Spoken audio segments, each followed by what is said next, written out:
Donald Trump was on an important visit to another country. The air was filled with excitement, reporters with cameras followed his every step, and people crowded around the palace gates just to get a glimpse of him. Trump was used to being the center of attention, a man who had spent years in the public eye, first as a businessman, then as the President of the United States. He walked with confidence, dressed in a suit that made him stand out, his bright tie swinging as he moved.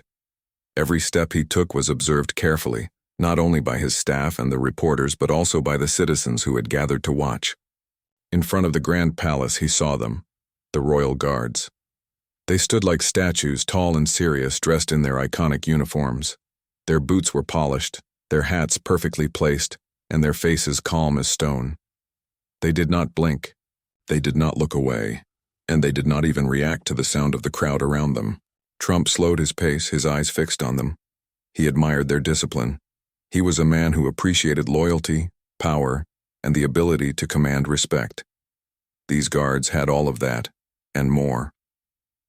The golden gates of the palace gleamed under the sunlight. Tourists lined up outside, whispering to one another, pointing their phones to record everything. Some of them hoped for something unusual to happen. A smile, a small move, maybe even a mistake by the guards. But those who knew the tradition understood that the royal guards were trained never to break their posture. They were symbols of the crown, symbols of the nation's pride. Trump, however, felt curious. He was not only a guest here, but also a man used to influence. He believed that his presence carried weight. With a small wave of his hand, he looked directly at one of the guards.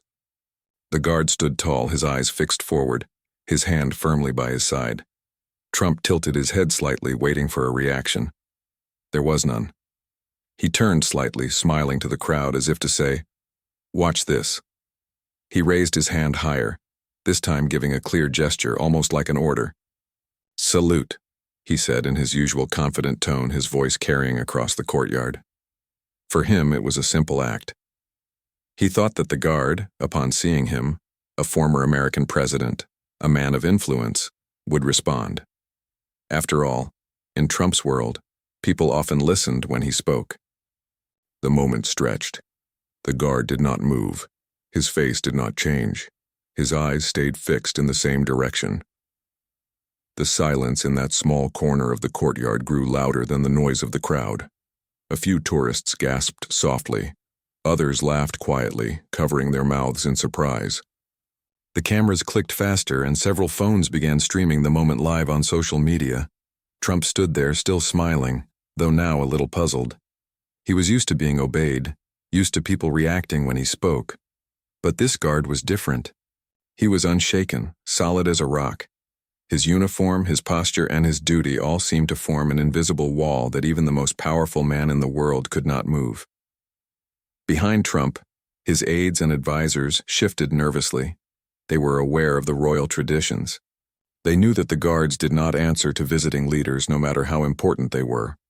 They answered only to their monarch, their training, and the strict rules of service. But Trump seemed amused, perhaps even entertained by the challenge. He stepped a little closer, tilting his head, his eyes locked on the guard. Reporters whispered among themselves, already drafting headlines in their minds. Trump orders guard to salute, one thought. The guard who wouldn't flinch, another muttered quietly. The moment was already turning into a story, one that people would share and debate for days. The sun continued to shine brightly over the palace. The flags waved gently in the wind. Trump adjusted his tie and tried again, his hand raised firmly. It was no longer just curiosity. It was also a test. Would the guard remain silent and still? Or would he finally give in to the presence of such a high-profile figure?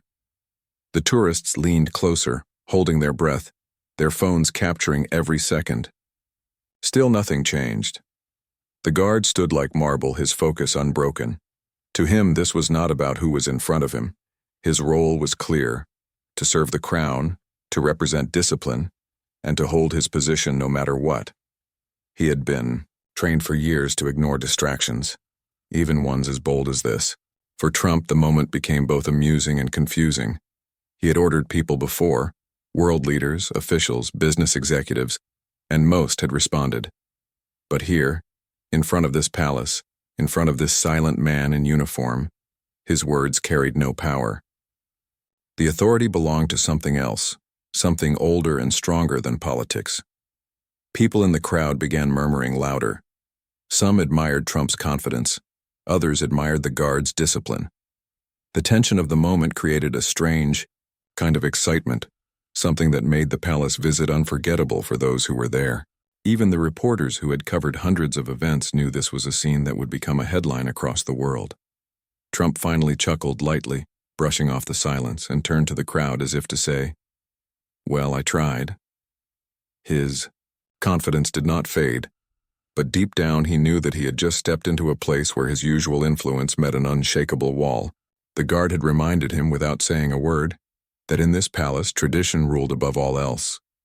And so the story of a simple gesture, an order for a salute, began to unfold. It was no longer just about Trump or the guard. It was about power, tradition, and the quiet reminder that no matter how high someone stands, there are places where history and loyalty are stronger than any command. The cameras captured every detail. Trump's hand raised in the air, the guard standing tall, the crowd caught between laughter and awe. It was only the beginning of an event that would soon become a global discussion. The palace courtyard was filled with whispers, and the silence of the royal guard felt louder than the chatter of the crowd. Donald Trump, who had expected a simple salute, now found himself in the middle of an unexpected lesson. The guard had not moved, not even a blink, not even a twitch of his fingers. To many people, it was nothing more than tradition. To Trump, it felt like a quiet challenge. His advisors, standing just a few steps behind, exchanged quick looks. They knew the rules of the royal household. The guards were not ordinary soldiers. They did not take casual orders, not even from presidents, prime ministers, or kings visiting from other countries. They were bound by strict codes, codes older than anyone in that courtyard. The guard served only the crown and the nation they represented. Nothing more, nothing less. A palace official stepped forward carefully, his hands clasped politely. He wore a calm smile, though his eyes showed a certain firmness. "Sir," he said softly, "the guards cannot salute without official command. They are here for duty, not display." His voice was respectful, but the message was clear. The rules were not going to change, not even for one of the most powerful figures in the world. Trump glanced at him, his expression somewhere between surprise and amusement. He was not used to hearing no. In business meetings, in political rallies, in the White House, people had always scrambled to follow his words. But here, in front of a silent soldier, he was facing something that did not bend. The crowd leaned in closer, their phones raised high. Some chuckled quietly. A group of students visiting on a school trip whispered to one another, pointing at the scene. "He told the guard to salute," one girl giggled. "But he's not moving at all," her friend replied. Even the tourists who came from faraway countries sensed that this was something unusual. The guard, however, was as steady as stone. His eyes stared forward, his hands locked on his weapon, his shoulders straight. He had been trained for this very moment, not to react, not to break discipline, no matter who stood in front of him. He had endured harsh winters, long training hours, and endless drills. He had been told that the eyes of the world would sometimes test him, that people would joke, wave, or even shout in his face. His job was simple: stand still, protect the symbol of the monarchy, and never let anything shake him. Trump shifted his weight slightly, still smiling, though his mind was now racing. Should he try again? Should he wave harder? His natural instinct was to push, to insist until something gave way. But this time it was different. The world was watching closely, and every second was being recorded. One of his aides stepped closer, leaning in to whisper, "Sir, it's not allowed. They salute only by command of their officers or the royal family." The aide's tone was nervous. He feared this moment could turn into an international headline that might embarrass both sides. But Trump raised his eyebrows, amused. "Really?" he said, his voice carrying enough that some of the crowd heard. "They don't salute a president?" The words hung in the air, and the crowd reacted with gasps and laughter. The palace official, still calm, replied with steady words. "They salute the crown, sir. That is their duty." His voice was firm, leaving no room for argument. The tension was now clear. On one side, a former president who was used to control power and instant reactions. On the other side, a single guard, silent and unmoving, representing centuries of tradition. It was almost symbolic. Two worlds colliding, the modern world of politics and the timeless world of monarchy. The journalists in the back were already writing their headlines. Some framed it as comedy, others as drama.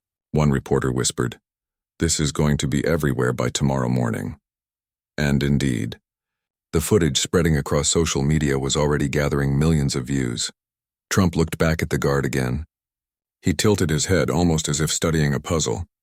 The silence of the soldier was not just discipline. It was a statement louder than any words could be. It was as if the guard was saying, "Here, your power means nothing. Here, tradition is stronger than your command." The crowd seemed split in their feelings. Some admired Trump's confidence, his willingness to test the moment. Others admired the guard's unshakable focus, his ability to stand tall under pressure.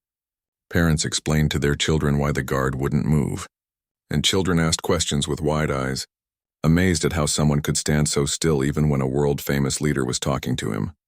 A group of older tourists, who had visited the palace many times before, smiled knowingly. They had seen people wave, shout, even dance in front of the guards to make them laugh. But never before had they seen a man like Donald Trump attempt to command one. "This is different," one of them whispered to her husband. "This isn't just a joke. This is a moment of pride for the guard." The sun shone brightly above, reflecting off the guard's polished buttons. The palace flags rippled gently in the breeze, and yet within that calm atmosphere, a sense of quiet power hung in the air. The guard's silence spoke louder than any speech. Trump finally dropped his hand, brushing his suit as if nothing unusual had happened. But deep inside, he knew the moment had turned into something larger. He was reminded, even without words, that there are places in the world where history and loyalty cannot be bent by influence. The palace official, standing politely, took a small step forward. His voice was kind, yet carried a note of finality. "Sir, the guard is not allowed to respond. It is their honor to remain still." The official paused, then added gently, "Here, tradition is in charge." Trump nodded slowly, his face still carrying a polite smile. The cameras caught it all, the small pause, the shift in his eyes, the subtle recognition that he had just been reminded of something greater than himself. And so, the visit continued, but the energy around the courtyard had changed. People were no longer just watching Trump's arrival. They were watching a story unfold, a story about discipline, tradition, and the limits of power. A simple refusal to salute had become a lesson that echoed beyond the palace walls. The crowd, buzzing with excitement, began to share the story among themselves. Some would return home that evening and tell their families about how they saw a president and a guard face each other in silence. Others would post videos online, adding captions like, "The guard who didn't salute Trump," or "When tradition stands taller than politics." By the time Trump stepped inside the palace, the story was already alive in the world outside. And though he carried himself with the same confidence, even he understood now, there are places where the crown, not the guest, holds the true authority. The courtyard outside the palace had gone quiet after the moment with the guard, but inside the walls the story was far from over. Donald Trump, still carrying his familiar air of confidence, walked through the grand entrance, followed by his advisors and security. Yet behind him the crowd remained buzzing with whispers. Tourists replayed the scene in their minds, and journalists were already sending out breaking reports. It was not every day that a powerful world figure tried to order a royal guard, only to be met with silence. As Trump entered the marble hall of the palace, the cameras flashed again. Reporters tried to read his face. Was he embarrassed? Was he amused? To most people watching, he looked calm and in control, but those who had known him for years could see a flicker of thought behind his eyes. He was a man who liked to win, and the guard's stillness had felt like a challenge he could not overcome. Inside, the palace officials welcomed him with formal greetings. The hall was decorated with flags, paintings of history, and gold-trimmed chandeliers. The smell of polished wood and old stone carried a sense of dignity. Trump nodded to the officials, but his mind wandered back to the guard. It was not about the salute anymore. It was about understanding why the guard would not move even when he asked. Meanwhile, outside the palace, the scene had already gone viral. Phones across the world lit up with clips of Trump raising his hand, commanding a salute, and the guard standing firm as stone. Social media platforms were filled with comments. Some people laughed, some defended Trump, others praised the guard. The clip was replayed again and again, each time gaining more views, more attention. Headlines appeared within hours. Royal Guard refuses to salute Trump. Tradition versus power, and the silent soldier who stole the show.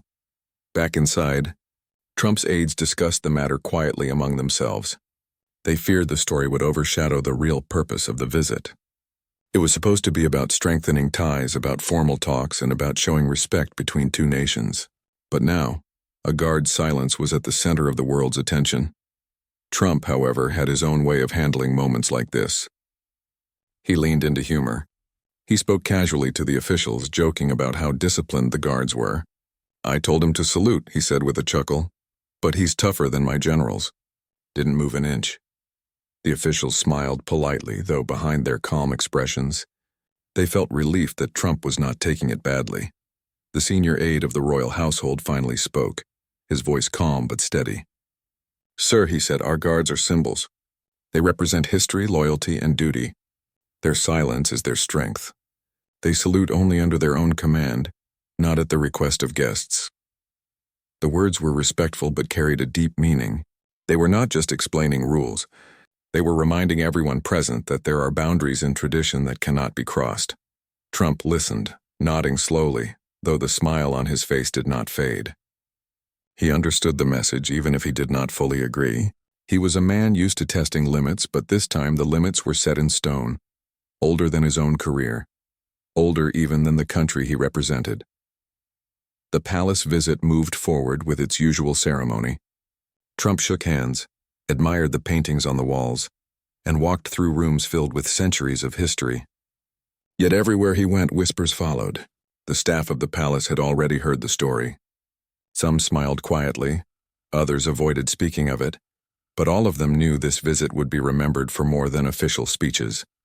Outside, the crowd had grown even larger. News vans parked near the gates. Anchors reported live, standing in front of the palace with excited voices. "This morning, Donald Trump attempted to order a salute from one of the royal guards," one anchor said. But the guard stood completely still, reminding the world of the discipline and traditions that these soldiers represent. Tourists who had witnessed the moment became instant storytellers. A family from Italy told their relatives over a video call, laughing as they described how Trump raised his hand. A group of students uploaded their own video, adding captions that spread quickly online. Even late-night television hosts began preparing jokes, knowing the story would capture attention far beyond politics. Inside the palace, the discussion between officials and Trump turned serious. They spoke of trade, security, and cultural ties, but every so often the thought of the guard returned, like a shadow at the edge of the conversation. Trump himself mentioned it again, this time with a different tone. "You know," he said, "that guard's discipline, impressive. Not many people can stand like that, no reaction at all." The royal aide smiled. "That is the training, sir. They are taught to represent something greater than themselves. They are not just men in uniform. They are symbols of the crown." It was in that moment that Trump began to understand. It was not personal. The guard had not refused him. The guard had simply honored his duty, the way he had been taught. It was a duty that did not bend for presidents or businessmen. It was a duty that belonged only to the crown and the people it served. Still, the world outside continued to spin with interpretations. Some called it a show of strength by the monarchy. Others saw it as a test of power between nations. A few even joked that the guard was the winner of the encounter. But those who understood tradition knew the truth. The guard had simply done his job.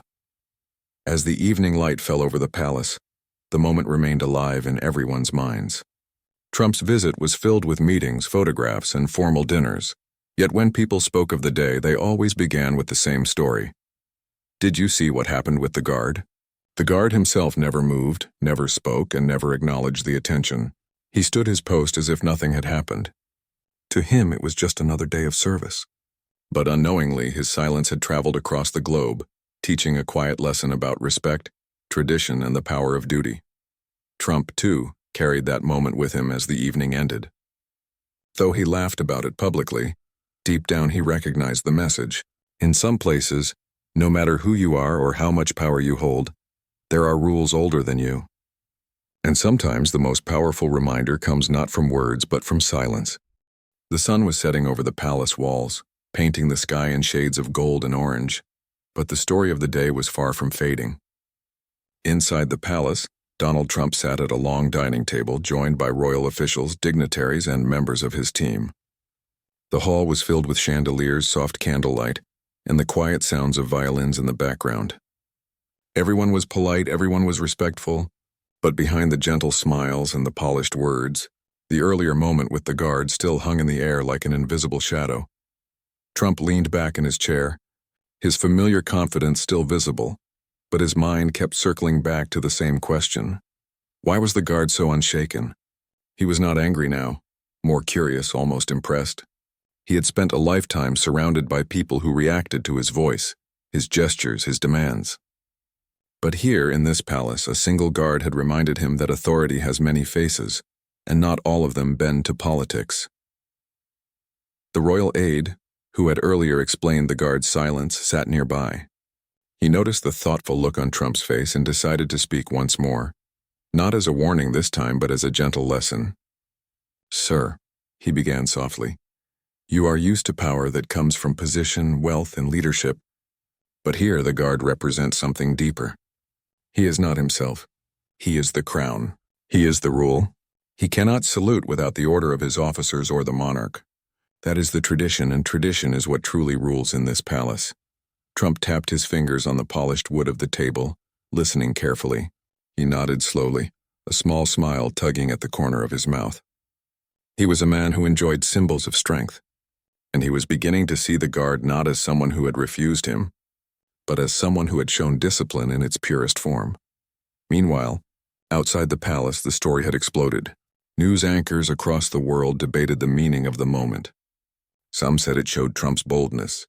Others said it highlighted the dignity of the monarchy. On social media, hashtags spread like wildfire. Memes, jokes, and serious analyses appeared side by side. The guard who wouldn't move became a trending phrase. A single clip of Trump raising his hand and the guard standing still was watched millions of times. But inside, the royal household did not treat it as entertainment. To them, it was a delicate moment. They did not want to embarrass their guest, but they also wanted to remind him, and everyone else watching, that tradition mattered above all. That evening, a senior royal official approached Trump during a quiet break between courses. "Mr. Trump," the official said kindly but firmly, "the world is watching today's event in many different ways. But let us not forget what you saw was not resistance. It was loyalty to something greater than any individual. Our guards are trained to show discipline because they are symbols of stability. That stability is older than all of us here." Trump looked at him with interest. "Older than presidents?" he asked with a half-smile. "Older than nations," the official replied calmly. "It is not about who is important, sir. It is about what endures." The words sank deeper than Trump might have admitted aloud. He was a man who admired loyalty, who respected strength when it was unshaken. And now, sitting in a palace surrounded by centuries of history, he was reminded that true power was not always loud. Sometimes it was silent, patient, and rooted in tradition. As the dinner continued, Trump adjusted his tone. He began to speak with more respect, acknowledging the culture, praising the palace, and admiring the discipline of the guards. His words were diplomatic but also carried sincerity. He joked less about the salute and spoke more about the strength of the traditions. The royal officials noticed the shift and appreciated it. At the same time, the guard outside still stood in his position, as steady as ever, unaware that his silence had become the center of an international discussion. He did not know that millions of people were watching his stillness online, or that his refusal to move had sparked debates in newsrooms across the globe. To him, it was just duty. He had been told to stand still, and so he stood. Nothing more, nothing less. Later that night, as Trump prepared to leave the palace, the scene at the courtyard returned to his mind. The crowd was still there, though smaller now, waiting for his departure. As he walked down the grand staircase, the royal aide who had spoken earlier walked beside him. "Do you see now, sir?" the aide said in a low voice. "Here, even the smallest gesture has meaning. The salute is not just a movement of the hand. It is a message of loyalty. That message belongs only to the crown. Trump looked out at the guard still standing in position. The man had not moved in hours. His face was still the same, his posture unchanged. Trump gave a small nod, not demanding a salute this time, but acknowledging the guard's discipline. For the first time that day, it was not about who was in charge, it was about respect. The crowd watched silently, curious about what would happen. Trump raised his hand not as a command but as a wave, a simple gesture of recognition. The guard did not move, of course, but this time Trump did not expect him to. He smiled faintly, turned back toward the cars waiting at the palace gates, and continued walking. The journalists caught it all. They noted the difference in his gesture, the way his body language had shifted. Headlines would later write about it. Trump learns the power of tradition, from command to respect, and the guard who taught a lesson without speaking. By the time Trump left the palace grounds, he had been reminded of something powerful. Authority does not always belong to the loudest voice or the most famous figure. Sometimes it belongs to silence, to history, to symbols that stand unbroken for centuries. That night, as he traveled back, Trump was quiet for a moment. His advisors expected him to dismiss the incident, but instead he chuckled softly. "That guard," he said, shaking his head, "stronger than most men I've met, didn't move an inch." And though he did not say it out loud, the lesson remained with him. In that palace, for that single day, he had been reminded who was truly in charge. Not him, not any guest, but the crown, the history, and the tradition that no command could break. The morning after Trump's palace visit, the world was already full of discussions about the silent guard. News channels replayed the clip again and again, showing Trump's hand raised confidently and the guard's face as solid as stone. Commentators debated the meaning. Some saw it as a lighthearted moment, others as a symbol of unshakable tradition. Social media was overflowing with reactions, funny captions, serious reflections, and even drawings made by people inspired by the event. Trump himself woke up to see his name in headlines across the globe. He had been in the public eye for decades, so he was used to seeing himself in the news. But this time the story was different. It was not about politics, deals, or speeches. It was about a single moment, a moment where his voice carried no power, and silence spoke louder than words. As his motorcade drove him away from his hotel toward his next engagement, he leaned back in his seat and replayed the scene in his head. He smiled faintly. That guard, he muttered to himself, never moved an inch. His aides, sitting across from him, nodded carefully. They knew he had been reminded of something important. The palace, meanwhile, carried on with its daily routines.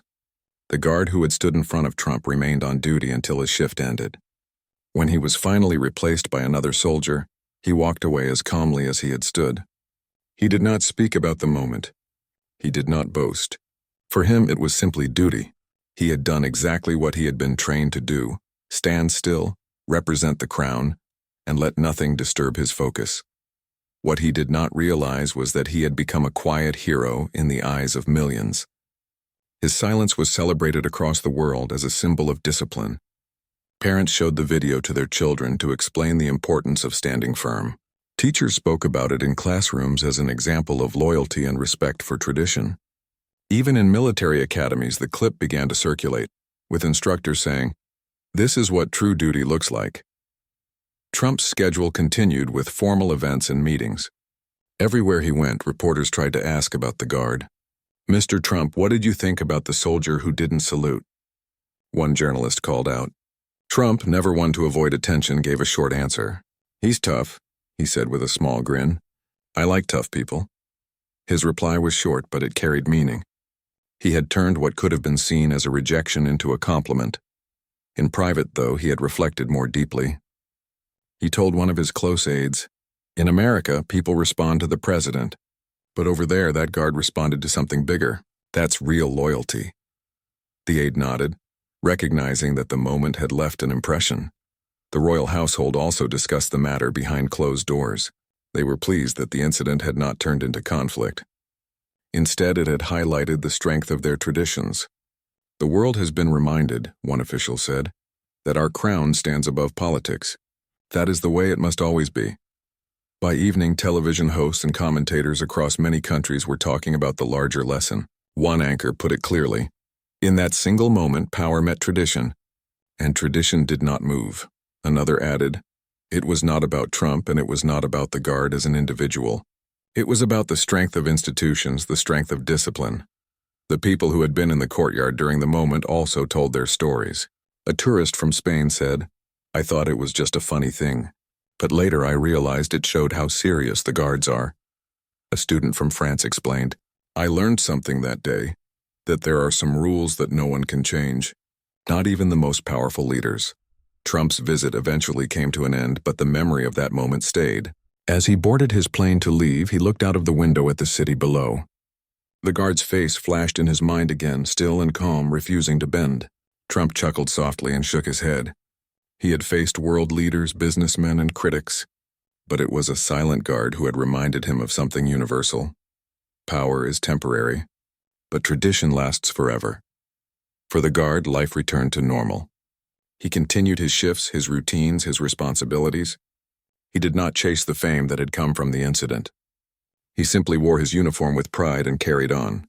But unknowingly, he had become part of history. Years later, people would still speak about him as the Guard who stood still. The story spread far beyond politics. It became a lesson told in many ways. To some, it was about respect. To others, it was about humility.